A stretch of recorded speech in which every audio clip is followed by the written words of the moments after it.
Hey everybody, welcome to the Automation Tech Talk Lunchtime Edition. I hope you all are having a great day. I'm trying something new again. I'm trying a new microphone. I'm trying a different camera. I'm trying a different PC. So in any case, hopefully you're seeing all this and the volume's working. And if something's wrong, let me know. I'm actually in my office where I do most of my work.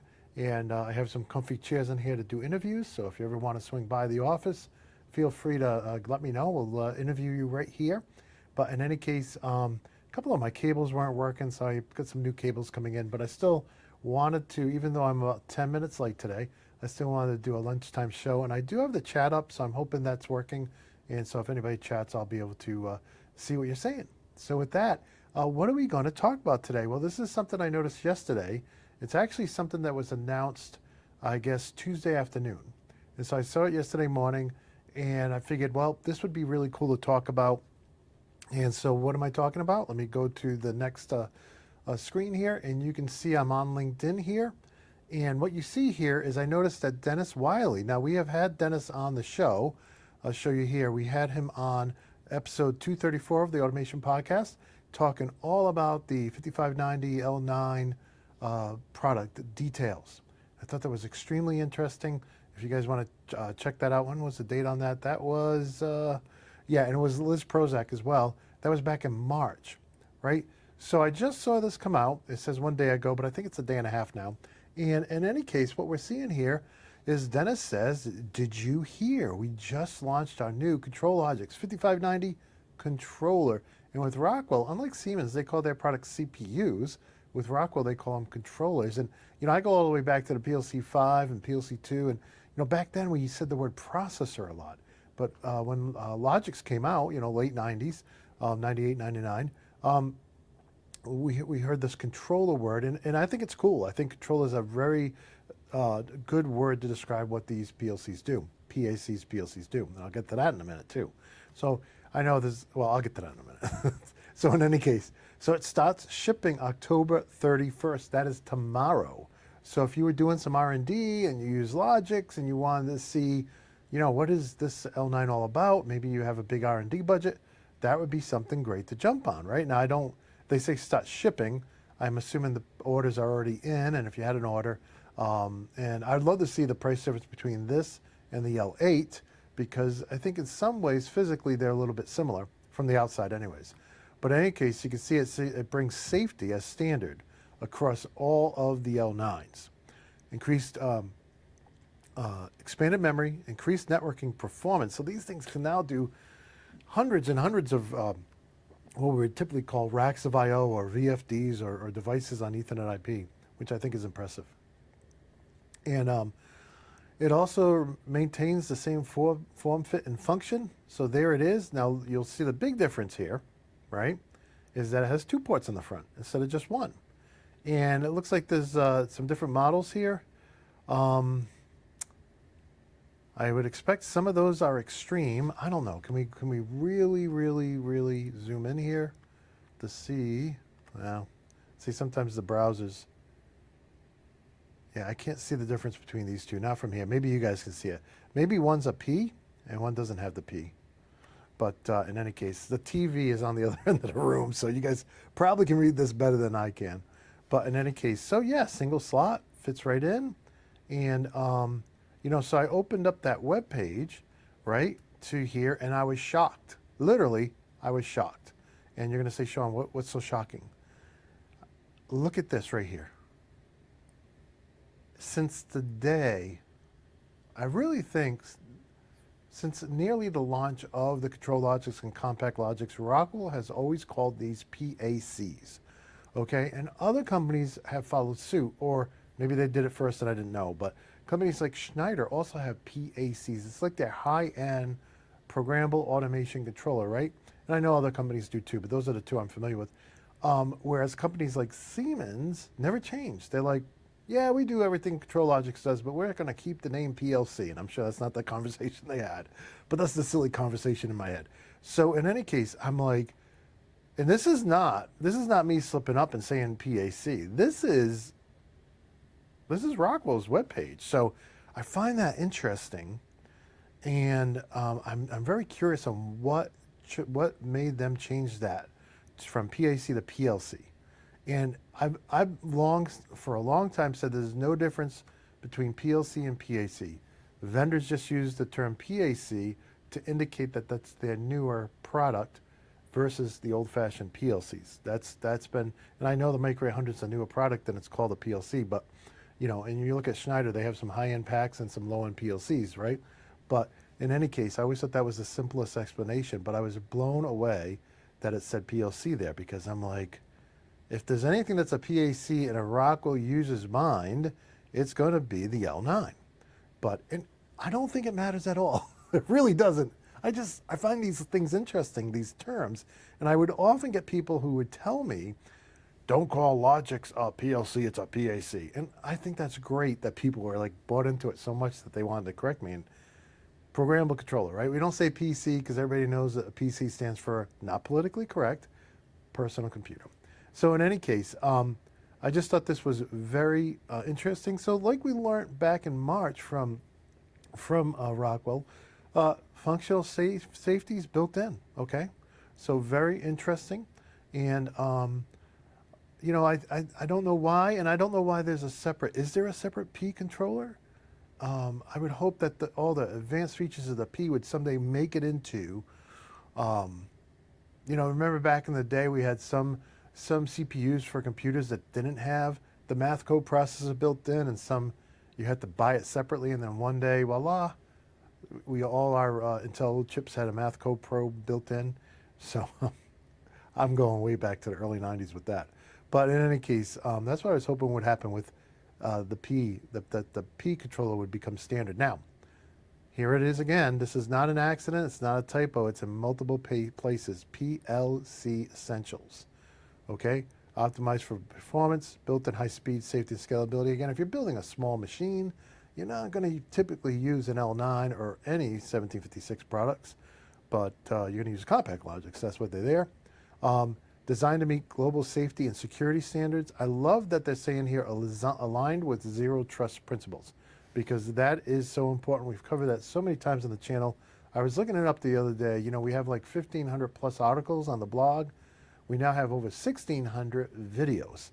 So very cool. So we've talked about that in some of those videos, not nearly all of them. But in any case, and supports OPC UA. That's very interesting, built in. So let's take a look at the quick glance here.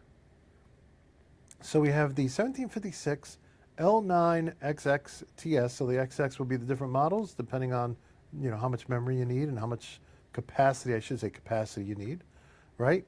And I'm looking here, yeah, it has Ethernet. Use of embedded Ethernet ports, asterisk. Logix SIS support, very important. That's good. It's good. I don't know why we get yellows here. And I'm not seeing a way to slide this chart over. Maybe it's out, there it is. Okay. So we have the TP, that's the process controller. So the P is separate. We have the TSXT, which is the harsh environment. And we have the standard. So TS standard, TSXT has XT for extreme, and then TPS for the process and extreme. I guess they're just going to make the process, and a lot of that extreme has to do with conformally coding. I don't know what else they're doing, if they're making any of the components more, if they're changing out some of the internal components like capacitors, resistors, transistors. Not that there's a lot on that circuit board, and I think most of it's surface mount now. But in any case, so very interesting. SIP security, yeah, I'm wondering why. Ooh, and here's some red. All right, so embedded process objects. Yes, if it doesn't have the P, it doesn't have those. Sequence manager software. And I saw some people talking about this the other day, and apparently you need the P controller now to do that. Default process tasking model. Okay, that's a P. All right. So I'm just wondering what the yellow is. You would think that the OPC UA, I'm very interested to know why that's yellow. And also, isn't the support for controlling device net and DHRIL just mean that you need that module? Of course, a lot of these modules you can't get anymore, but let's see here. Supported in standard, but not redundant. Okay. All right. So if you're going to do redundancy with these new controllers, you'll have to give up your ControlNet DeviceNet DHRIO capabilities. And I think that's because they cross-link using the front ports. Could be wrong about that. So you're going to stay with the L8, I'm assuming, if you need those legacy networks on your redundant systems. Now, just to be clear, I didn't look up the L8 to see if it supported those. But the fact that they're calling out here on the L9 as something that's changed, I'm assuming that the L8 did. Okay, and OPC UA not in redundant systems. Okay. The embedded Ethernet ports can only be used for cross-loading data when in a redundancy or SIS configuration.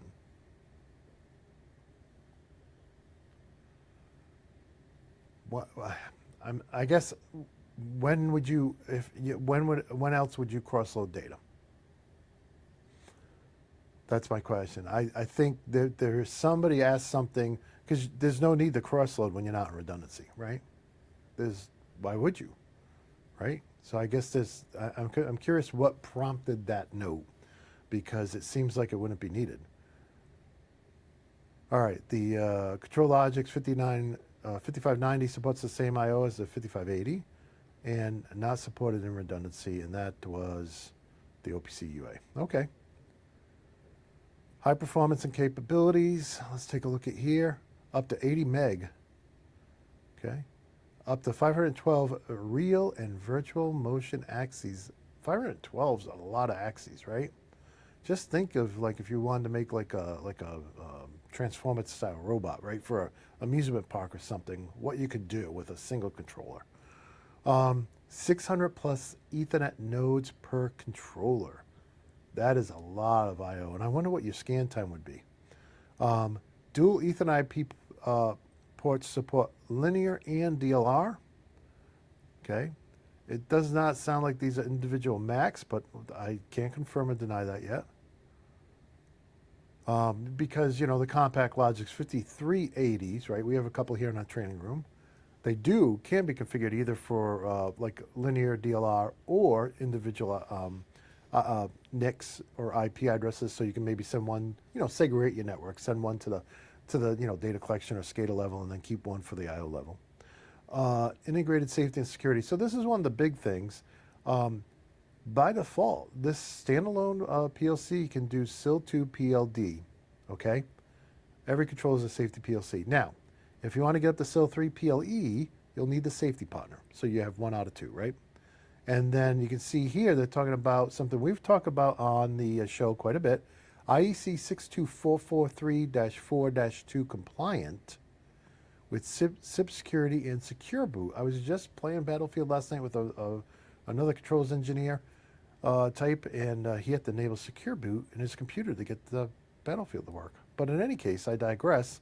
That's very interesting. Very interesting, secure boot. I haven't seen any other vendors using that terminology. I often think of that terminology as PLC terminology. So very interesting. And of course, I think we've talked about IEC ISA 62443-4-2. We've done some deep dives. I didn't pull them up, but we've done some deep dives on the podcast with the ISA themselves talking about that. So if you're interested in that, check that out. Unified safety and process control in a single platform. So you can get a P controller that's also a safety controller. Very interesting. And I'm just curious, I wonder if a lot of people were asking for that. It seems like it would be a great option, but I wonder if there's a lot of demand for that. Optimized for modern applications. It's just amazing how this stuff gets faster and faster and faster. Okay, backward compatibility with the 5370 and 5380, which makes sense. Let's see what else we got here. This is the first time I'm looking at this, so I hope you guys are enjoying your lunch looking at this with me. Designed for efficiency using Studio 5000 Logix Designer, version 38, which did come out a little while ago. I downloaded, I updated my Tech Connect so I could grab a copy of it. Not that I needed it, but I figured I'd grab it. Or Factory Talk Design Studio, that is the, we actually interviewed, I think it was Tony Carrera on that. So if you're interested in the design studio, we had a great conversation with Tony. What a nice guy. Oh, he was the Factory Talk View studio guy for a long time, and I get to meet him many times in person. Nice, really nice guy. Accelerate development Factory Talk with Factory Talk Echo. If you guys don't know, and I've been telling my students this, they actually let you on their website request a 30-day free trial of Factory Talk Echo, and it lives on the network. It lives on Ethernet IP. So unlike the emulators of past, going all the way back to the SLC 500 emulator, which is free, which is great for new students using the free version of Logix, RS Logix MicroStarter Lite, you know, all those emulators, they sat in RS links. They didn't sit on Ethernet. So products like Factory IO and the simulator that I'm giving to my, the digital twin I'm giving to my students here in the coming weeks, they couldn't reach them because they were proprietary through links, and you would have to buy a version of links that enabled OPC to actually use those products. Whereas the Micro 800 simulator and Factory Talk Logix Echo, they actually sit on Ethernet, kind of like the old Soft Logix did. And so I just think it's really cool. You know, if you wanted to try it out, you can get it for, and we actually had the product manager, the original product manager for that, who launched the product. We actually had him on the show to talk about, on the Automation Podcast, to talk about Factory Talk Logix Echo and kind of why they did what they did. Now, I'm still very curious why some of the, when you're using Factory Talk Logix Echo, it still shows up as emulator in some places. But in any case, that's a question for another day. Enhanced hardware experience and built-in troubleshooting support. Built-in diagnostics and support tools. I don't know what that is, so that'd be interesting to find out about. Supports OPC UA and other modern protocols. Yeah, what are the other modern protocols? Because, you know, I've showed you that you can take an S7 today and read via Ethernet IP directly from ControlLogix and CompactLogix. I did a hands-on with that. With the actually, it's ad-free because it was sponsored by Siemens, and it was pretty easy. You just grab a block off there. You know, it's like an add-on instruction. You just grab it off their website, plunk it in, fill a couple things in, and boom. You know, that Profit port on that S7 now is talking Ethernet IP. I thought that was so cool. But in any case, I wonder if we can do similar things with Rockwell. Ready to order? Not on my meager salary. But in any case, I'd love to get my hands on one, even if I could just borrow one. It looks like they have links to all the documentation. That may be just because I'm sometimes when you zoom in so much it doesn't work, or it could be coming, or it could be this browser. But in any case, so that is a look at the announcement on the 5590. I think it's just so interesting, and I think the biggest shocker for me was the fact that they list PLC several times in that list. And so now I want to throw it to you guys. First of all, hopefully you can hear me and you can see me.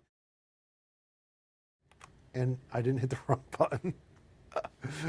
I told you it was a new setup. So in any case, what do you guys think? Cool? I think it's, new PLCs are always cool, right? In our business, you know, they don't happen that often, right? Maybe once every few years.